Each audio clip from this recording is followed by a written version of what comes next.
Jean-Marc Montaigne, bonjour. Bonjour. Donc on connaît Jean-Marc Montaigne, le recteur, les chercheurs. Maintenant, donc, on a la mission Montaigne qui s'est plus ou moins achevée. Nous avons les lauréats du programme IFRAN qui ont été découverts. La liste est en ligne sur le site de la Caisse des dépôts. Un petit rappel sur l'objectif quand même de cette mission, enfin de cet enjeu IFRAN. Oui, alors l'objectif est assez simple. L'atteindre, c'est évidemment un peu plus compliqué, mais l'objectif consiste à essayer avec l'outil numérique, on va le dire comme ça, de voir si l'outil numérique peut être asservi à des fins d'amélioration de l'enseignement et de l'apprentissage. Ce n'est pas un appel d'offres qui visait à avoir comme objectif le numérique et nécessairement son développement pour soi, mais le numérique comme moyen de requalifier, promouvoir un certain nombre de pratiques nouvelles dans l'espoir d'avoir une efficacité améliorée dans le domaine de l'enseignement et de l'apprentissage. Il y a eu deux tournées, c'est ça? Oui. Et on a plus d'une vingtaine de projets qui ont été sélectionnés. Oui, on a 22 projets qui ont été retenus et ces projets associent naturellement évidemment le monde de la recherche qui est un peu au cœur du processus, le monde de l'éducation sans lequel il n'y a pas cette expression, et puis le monde entre guillemets industriel, le monde des startups, du développement des logiciels qui est au cœur de l'outil évidemment du développement de l'outil numérique. Alors, par exemple, quel type de projets ont été sélectionnés et pourquoi faire? Alors, il y a une grande diversité de projets. On a des projets qui utilisent des outils qui sont supposés favoriser les apprentissages de base. Le calcul, tout à l'heure on a la présentation d'un certain nombre de projets, le territoire calculant, l'amélioration de la lecture, mais aussi des projets qui touchent à l'utilisation d'un certain nombre d'outils technologiques avancés pour pouvoir gérer des interactions nouvelles. Enfin bref, il y a une diversité d'approches qui sont des approches que l'on rencontre dans l'univers éducatif et qui jusqu'alors n'étaient pas, certaines d'entre elles en tout cas, appréhendables facilement. L'outil étant extrêmement riche, manipulable, transformable, on peut rendre compte de plus de diversité dans l'acte d'enseigner, d'apprendre et d'éduquer. Alors l'objectif quand même final pour vous, on le sait, c'est de dynamiser la recherche sur le sujet, sur l'objet numérique éducatif. On va avoir combien de doctorants qui vont travailler sur ces sujets-là grâce à l'IFRAN? Alors, c'est difficile d'avoir un chiffre précis à l'unité près, mais on va dire entre 30 et 40.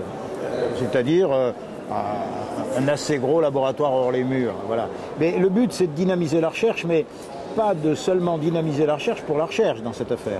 C'est-à-dire qu'évidemment, la recherche au service de l'éducation, de l'enseignement et de l'apprentissage. Et il y a 22 projets sélectionnés, mais ces projets vont travailler au bénéfice de l'ensemble de la communauté éducative.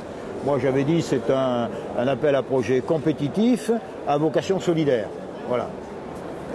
Alors bien entendu, il va y avoir, c'est sur plusieurs années, un doctorant ou une thèse, ça se fait en 3 ans. Donc vous allez suivre, comment ça va fonctionner? Oui. Alors il y a plusieurs choses. Évidemment, il va y avoir des doctorants qui vont s'attacher à un certain nombre de sujets, mais je vais le dire comme ça, les laboratoires qui sont engagés, les industriels qui sont engagés, le monde de l'éducation qui est engagé, vont travailler de concert sur cette affaire, évidemment. Donc le problème, c'est pas tellement produire de la recherche pour produire de la recherche, c'est d'avoir un certain nombre de résultats qui sont en effet l'expression d'une collaboration active entre le monde de la recherche, le monde de l'éducation et le monde industriel, et ce dans des territoires. Donc c'est un objectif, si on définissait l'objectif comme étant exclusivement on fabrique des chercheurs, on pourrait décider de fabriquer des chercheurs presque indépendamment de ça, et puis on fabrique des chercheurs indépendamment de ce genre de choses. Là, c'est la convergence d'un certain nombre d'intérêts, d'un certain nombre de compétences, d'un certain nombre d'expertises. Et l'objectif terminal, je vais le dire comme ça, enfin il y en a plusieurs, mais c'est l'idée de créer une communauté éducative autour du numérique dans l'éducation. Mais cette communauté, elle sera faite évidemment d'une communauté de chercheurs, mais d'une communauté d'industriels, enfin de spécialistes du développement du numérique et d'une communauté éducative. Autrement dit, il s'agit de créer un espace d'interaction entre des mondes qui naturellement n'étaient pas toujours en interaction forte et qui peuvent le devenir au bénéfice de tous, quoi. Et comme ça s'exprime au niveau des territoires et qu'on aura des convergences nationales, voire internationales, c'est-à-dire lorsqu'on aura des résultats qui vont arriver, on va pouvoir débattre, discuter de ces sujets dans des confrontations à la fois scientifiques et technologiques, on va pouvoir construire un dispositif qui est un dispositif qu'on espère de référence, mais pas seulement de référence nationale. L'idée, c'est quand même d'avoir une référence européenne. Bien, donc Jean-Marc Montel, vous avez assumé lourdement la charge de cette mission, la mission Montel. L'IFRAN, on est sur la route. Quels sont vos projets? Quels sont nos projets? Les projets, on en a toujours des projets. Mais d'abord, il faut dire qu'IFRAN, il y a un suivi à mettre en place et qui est évidemment extrêmement important pour que tout ça soit diffusé, développé. Et puis, on a réfléchi je vais le dire comme ça, à la situation qui est celle de nos sociétés et du travail aujourd'hui dans le cadre de l'introduction du numérique de manière massive. Ce n'est pas à vous que je vais dire ça, évidemment. Et il y a notamment un sujet qui est extrêmement important. Nous savons que les experts s'accordent, même s'il y a des différences d'expression, les experts s'accordent pour dire que dans les 10 ans qui viennent, 30 à 40% des emplois risquent d'être détruits. Alors évidemment, on a des emplois substitutifs ou des emplois différents qui vont compenser cette destruction. Il y aura peut-être un delta à un moment donné, mais en tout cas, on est dans une logique de cette nature et sur des activités qui sont liées évidemment à l'automatisation, mais l'automatisation aussi d'un certain nombre d'activités intellectuelles. C'est la première fois dans notre histoire qu'on automatise un certain nombre d'activités dont on pensait qu'elles n'étaient pas automatisables. Donc, c'est une réflexion qui, moi, personnellement, m'a amené à me dire la chose suivante. On va détruire un certain nombre d'emplois, c'est la destruction-création. Certains utilisent ce genre de concept un peu de dimension antinomique, mais dire, voilà, on va détruire des emplois, on va créer de nouveaux emplois, mais on ne connaît pas le contenu précis de ces nouveaux emplois. En revanche, on sait, à travers l'expression qu'autorise le numérique, on sait que ces emplois vont réclamer un certain nombre de compétences qui sont des compétences nouvelles. Compétences collaboratives, compétences de prise d'initiative, enfin, on peut les décliner. Et ces compétences-là ne font pas partie des compétences aujourd'hui dont on dote nos élèves. Mais elles sont là. Alors si, ils peuvent acquérir ces compétences-là, mais de manière implicite.